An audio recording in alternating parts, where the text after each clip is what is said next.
ഓം നമോ വെങ്കിടേശായ. നമസ്കാരം. ആത്മീകം കുടുംബത്തിൻ്റെ പുതിയൊരു പതിവിലേക്ക് എല്ലാവർക്കും സ്വാഗതം. നമ്മൾ പല വീഡിയോകളിലൂടെയും ഓരോ മന്ത്രജപങ്ങളെക്കുറിച്ച് പറഞ്ഞിട്ടുണ്ട്. പക്ഷെ ഞാൻ ഇന്നിവിടെ പറയുവാൻ പോകുന്നത് രാവിലെ ഉണർന്ന ഉടൻ തന്നെ നമ്മൾ ഏതു കാര്യങ്ങൾ തുടങ്ങുന്നതിന് മുന്നേയും കട്ടിലിൽ ഇരുന്നു കൊണ്ടെങ്കിലും ചൊല്ലേണ്ട ഒരു അത്ഭുത മന്ത്രജപത്തെക്കുറിച്ചാണ് ഇന്നത്തെ ഈ വീഡിയോയിലൂടെ കാണുവാൻ പോകുന്നത്. ഇനിയുള്ള കാലങ്ങളിലെങ്കിലും കഷ്ടപ്പാടുകളും ദുഃഖങ്ങളും ഇല്ലാതിരിക്കണം, എൻ്റെ ജീവിതത്തിൽ ദൈവാനുഗ്രഹം എന്നൊന്ന് വേണം, ഞാൻ ഇനിയുള്ള ജീവിതത്തിൽ ഉയർച്ചയിലേക്ക് വരണം എന്നെല്ലാം ആഗ്രഹിക്കുന്നവർ തീർച്ചയായും ഈ ഒരു മന്ത്രജപം എപ്പോഴാണോ നിങ്ങൾ ഈ വീഡിയോ കണ്ടു തുടങ്ങുന്നത് അന്ന് മുതൽക്ക് രാവിലെ ഉണരുമ്പോൾ നിങ്ങൾ കുളിക്കണമെന്നില്ല, കയ്യും മുഖവും കഴുകണമെന്നില്ല, കിടക്കയിൽ ഇരുന്നു കൊണ്ട് തന്നെ 21 പ്രാവശ്യം ചൊല്ലാവുന്ന ഒരു അത്ഭുത മന്ത്രമാണ് ഞാൻ ഇപ്പോൾ ഇവിടെ പറയുവാൻ പോകുന്നത്. നമ്മുടെ ജീവിതത്തിലെ സാമ്പത്തികപരമായ തടസ്സങ്ങളുണ്ടാകും, മാനസികപരമായ തടസ്സങ്ങളുണ്ടാകും, ആരോഗ്യപരമായ ബുദ്ധിമുട്ടുകളുണ്ടാകും. ഇങ്ങനെ പല വിധത്തിലുള്ള പ്രശ്നങ്ങൾ നമ്മളെല്ലാവരും അനുഭവിച്ചുകൊണ്ടിരിക്കുന്ന ഒന്നാണ്. അതിൽ നിന്നെല്ലാം മോചനം നേടുവാൻ സാധിക്കും ഈ ഒരു മന്ത്രം എന്ന് പറയുന്നത്. സാധാരണ ഈ ഒരു മന്ത്രം എന്ന് പറയുമ്പോൾ ഒരു കാര്യത്തെ മാത്രമേ ഇല്ലാതാക്കി തീർക്കുകയുള്ളൂ, എൻ്റെ സാമ്പത്തിക ബുദ്ധിമുട്ടിനെ മാത്രമേ നീക്കുകയുള്ളൂ, അല്ലെങ്കിൽ ആരോഗ്യപരമായ പ്രശ്നത്തെ മാത്രമേ മാറ്റുകയുള്ളൂ എന്നൊന്നും തന്നെ ചിന്തിക്കേണ്ട കാര്യമില്ല. കാരണം വളരെ പവർഫുൾ ആയിട്ടുള്ള ഒരു മന്ത്രമാണ് ഇത്. അതുകൊണ്ട് തന്നെ നമ്മുടെ ഏതു വിധത്തിലുള്ള പ്രശ്നങ്ങളാണെങ്കിലും ആ പ്രശ്നങ്ങളെ ഇല്ലായ്മ ചെയ്യുവാൻ സാധിക്കുന്ന ഒരു അത്ഭുത മന്ത്രം. ഇനി നിങ്ങൾക്ക് ഈ മന്ത്രം പറയുമ്പോൾ ഇനി ഇത് പറഞ്ഞിട്ടുണ്ടെങ്കിൽ എൻ്റെ ആഗ്രഹങ്ങളെല്ലാം നിറവേറി കിട്ടുമോ അല്ലയോ എന്ന് നിങ്ങൾ മനസ്സിൽ കരുതുകയാണെങ്കിൽ നിങ്ങൾ ഒരു കാര്യം ചെയ്യുക. ഈ ധനുമാസം 1-ാം തീയതി, അതായത് 16-ാം തീയതി ധനുമാസം തുടങ്ങുകയാണ്. അന്ന് മുതൽക്ക് ആ ഒരു മാസം മുഴുവനായിട്ടും ഈ മന്ത്രം 21 പ്രാവശ്യം ചൊല്ലി നോക്കുക. കിടക്കയിൽ ഇരുന്നു കൊണ്ട് തന്നെ, അല്ലെങ്കിൽ ഉണർന്ന ഉടനെ, കണ്ണുകൾ നമ്മൾ തുറന്ന ഉടനെ തന്നെ ഈ മന്ത്രം 21 പ്രാവശ്യം ചൊല്ലി നോക്കുക. ജീവിതത്തിൽ ഒരു ഗതിയും ഇല്ലാത്തവർക്ക് കൂടി നല്ല ഒരു ജീവിതം ഉണ്ടാകുവാനും അവർ ആഗ്രഹിച്ച കാര്യങ്ങൾ നിറവേറി കിട്ടുവാനും അവരുടെ വേദനകളെല്ലാം മാറ്റിയെടുക്കുവാനും സാധിക്കുന്ന ഒരു അത്ഭുത മന്ത്രമാണ് ഇത്. നാളെ മുതൽ പറഞ്ഞു തുടങ്ങുകയാണെങ്കിലും സാരമില്ല, പക്ഷേ നാളെയെങ്കിലും എനിക്ക് പറയാൻ സാധിച്ചില്ല എന്നുള്ളവർ ധനുമാസം 1-ാം തീയതി മുതൽക്ക് ഇത് ചൊല്ലുക. കാരണം ശ്രീകൃഷ്ണ ഭഗവാൻ പറയുന്നുണ്ട്, മാസങ്ങളിൽ ഞാൻ മാർഗഴി മാസം എന്നുള്ളത്. മാർഗഴി എന്ന് പറയുന്നത് ധനുമാസത്തെയാണ് പറയുന്നത്, ശ്രീകൃഷ്ണ ഭഗവാന്റെ ഏറ്റവും പ്രിയപ്പെട്ട ഒരു മാസം. അതുമാത്രമല്ല, ദേവാദി ദേവന്മാരുടെ എല്ലാം ബ്രഹ്മമുഹൂർത്ത സമയം എന്നാണ് ഈ മാർഗഴി മാസത്തെ പറയുന്നത്. അതായത് നമ്മൾ എങ്ങനെ എല്ലാ മാസങ്ങളിലും നമ്മുടെ കണക്ക് പ്രകാരം വേറെ മാസങ്ങളും അതുപോലെ ദൈവങ്ങളുടെ കണക്ക് പ്രകാരം മാസങ്ങൾക്കും വ്യത്യാസങ്ങളുണ്ട്. അതുകൊണ്ട് ദേവാദി ദേവന്മാരെല്ലാം നേരത്തെ ബ്രഹ്മമുഹൂർത്ത സമയത്ത് എഴുന്നേറ്റ് ഭഗവാനെ പൂജിക്കുന്ന ഒരു സമയമായിട്ടാണ് ഈ ഒരു മാർഗഴി മാസത്തെ കരുതപ്പെടുന്നത്. ഈ ഒരു മാസങ്ങളിൽ നമ്മൾ നേരത്തെ എഴുന്നേറ്റ് വീട്ടിൽ പൂജകൾ ചെയ്യുകയോ ദീപം തെളിയിക്കുകയോ ക്ഷേത്ര ദർശനം നടത്തുകയോ ചെയ്യുന്നത് മുഖാന്തരം നമ്മുടെ ജീവിതത്തിൽ ഒരുപാട് അത്ഭുതങ്ങൾ സംഭവിക്കും. അങ്ങനെയുള്ള ഒരു മാസമായ ധനുമാസം 1-ാം തീയതി മുതൽക്കെങ്കിലും നിങ്ങൾക്ക് ഈ മന്ത്രം ചൊല്ലിത്തുടങ്ങാവുന്നതാണ്. ഇനി ധനുമാസം 1-ാം തീയതി കഴിഞ്ഞിട്ടാണ് ഈ വീഡിയോ നിങ്ങൾ കാണുന്നതെങ്കിലും സാരമില്ല. എന്നാണോ നിങ്ങളുടെ കണ്ണിൽ ഈ വീഡിയോ വന്ന് പെടുന്നത് അന്ന് മുതൽക്ക് നിങ്ങൾ രാവിലെ ഉണർന്നതും ഈ ഒരു മന്ത്രം 21 പ്രാവശ്യം ചൊല്ലുക. നമ്മുടെ കഷ്ടപ്പാടുകളെ മാറ്റിയെടുക്കുവാൻ സാധിക്കുന്ന ഒരു മന്ത്രമാണ് ഇത് എന്ന് ഞാൻ പറഞ്ഞു. നമ്മളെല്ലാവർക്കും അറിയാവുന്ന ഒരു മന്ത്രജപം കൂടിയാണ് ഇത് എന്നും ഞാൻ പറഞ്ഞു. മന്ത്രം എന്നതിലുപരി ഇതൊരു ഭഗവാന്റെ തിരുനാമമാണ്. അതുകൊണ്ട് തന്നെ തിരുനാമങ്ങൾ ചൊല്ലുവാനോ ജപിക്കുവാനോ എഴുതുവാനോ മനസ്സിൽ ചിന്തിക്കുവാനോ യാതൊരു വിധത്തിലുള്ള നിഷ്ഠകളും പാലിക്കേണ്ടതായിട്ടില്ല. നമ്മുടെ മനസ്സ് ശുദ്ധമായിട്ടുണ്ടെങ്കിൽ തീർച്ചയായിട്ടും ഏതൊരു സന്ദർഭത്തിൽ വേണമെങ്കിലും നമുക്കിത് ചൊല്ലാം.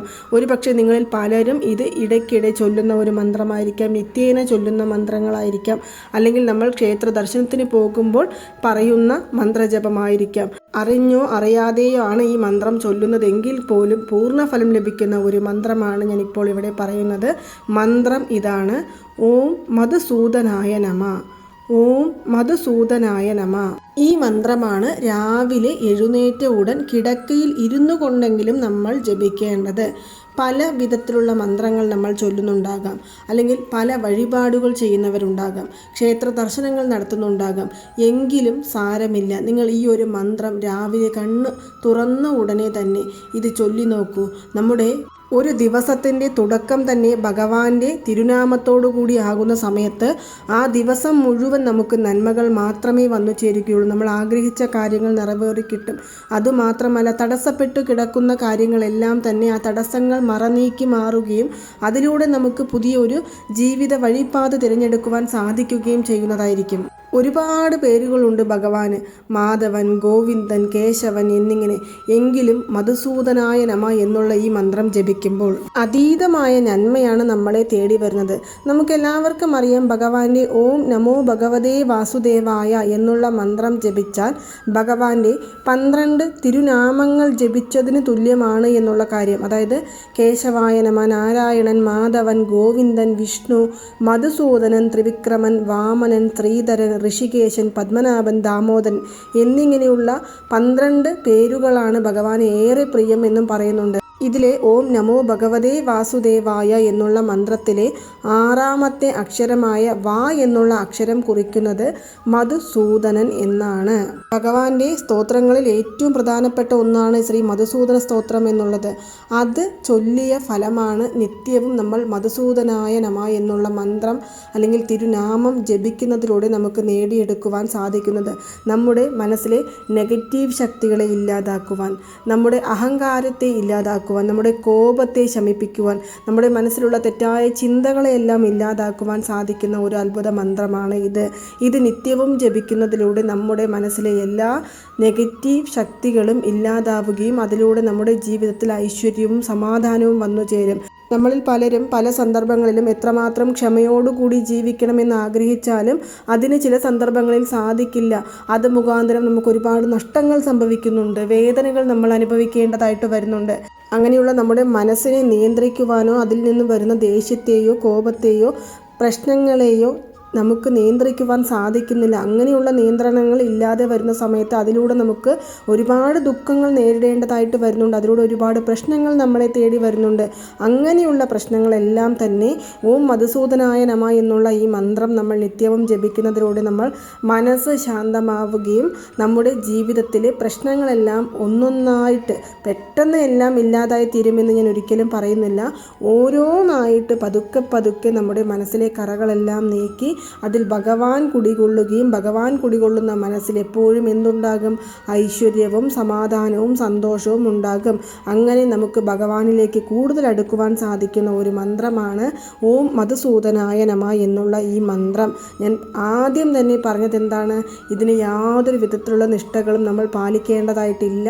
നമുക്ക് രാവിലെ ഉണർന്ന ഉടനെ തന്നെ നമ്മൾ വേറെ ഏതൊരു വാക്കും ചൊല്ലുന്നതിന് മുന്നേ തന്നെ ഓം മധുസൂദനായ നമ, ഓം മധുസൂദനായ നമ, ഓം മധുസൂദനായ നമ എന്നുള്ള മന്ത്രം 21 പ്രാവശ്യം വായി വിട്ടു തന്നെ പറയാം. കണ്ണുകൾ അടച്ച് നമ്മൾ ഓം മധുസൂദനായ നമ എന്നുള്ള മന്ത്രം ജപിക്കാവുന്നതാണ്. അല്ലാതെ മനസ്സിൽ ചൊല്ലണമെന്നല്ല ഞാനിവിടെ പറയുന്നത്.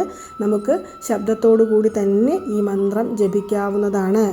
ചിലർക്കെങ്കിലും എഴുതുന്ന ശീലമുണ്ടാകും. അങ്ങനെയുള്ളവർക്കും രാവിലെ ഉണർന്ന ഉടനെ 11 പ്രാവശ്യം ഈ മന്ത്രം ജപിച്ചതിനു ശേഷം നിങ്ങൾക്ക് 21 പ്രാവശ്യമോ 51 പ്രാവശ്യമോ നമ്മുടെ നോട്ട് പുസ്തകത്തിൽ എടുത്തിട്ട്, അല്ലെങ്കിൽ നമ്മൾ അഫർമേഷനുകളെല്ലാം എഴുതുവാൻ ഉപയോഗിക്കുന്ന നോട്ട് പുസ്തകങ്ങൾ, മന്ത്രജപങ്ങൾ എഴുതുമ്പോൾ എടുക്കുന്ന നോട്ട് പുസ്തകങ്ങൾ എടുത്ത് നമുക്കതിൽ നീല നിറത്തിലുള്ള മഷിയുള്ള പേന കൊണ്ട് ഓം മധുസൂദനായ നമ എന്നുള്ള മന്ത്രം 21, 51, 101 എന്നിങ്ങനെ കണക്കുകളിൽ എഴുതാവുന്നതാണ്. ഞാൻ പറഞ്ഞു, എത്ര ദിവസം എന്നൊന്നില്ല, നിത്യവും നമുക്ക് ചൊല്ലാം. ഇനി നിങ്ങൾക്ക് ഇതെല്ലാം ചൊല്ലിയാൽ ഞങ്ങളുടെ ജീവിതത്തിൽ മാറ്റം വരുമോ എന്നുള്ള സംശയമാണെങ്കിൽ ധനുമാസം 1-ാം തീയതി മുതൽ 30-ാം തീയതി വരെ നിങ്ങളിതൊന്ന് എഴുതി നോക്കുകയോ പറഞ്ഞു നോക്കുകയോ ജപിച്ചു നോക്കുകയോ ചെയ്യൂ. തീർച്ചയായിട്ടും ഫലം നിങ്ങളെ തേടി വരുന്നതായിരിക്കും. അപ്പോൾ നിങ്ങൾക്ക് എല്ലാവർക്കും ഈ ഒരു വീഡിയോ ഇഷ്ടമായി കാണുമെന്ന് വിശ്വസിക്കുന്നു. നമ്മുടെ ഈ വീഡിയോ ഇഷ്ടമായാൽ മറ്റുള്ളവരിലേക്കും കൂടി എത്തിക്കുവാനായിട്ട് ശ്രമിക്കുക. നന്ദി, നമസ്കാരം. ഓം നമോ നാരായണ. ഓം നമോ വെങ്കിടേശായ നമ.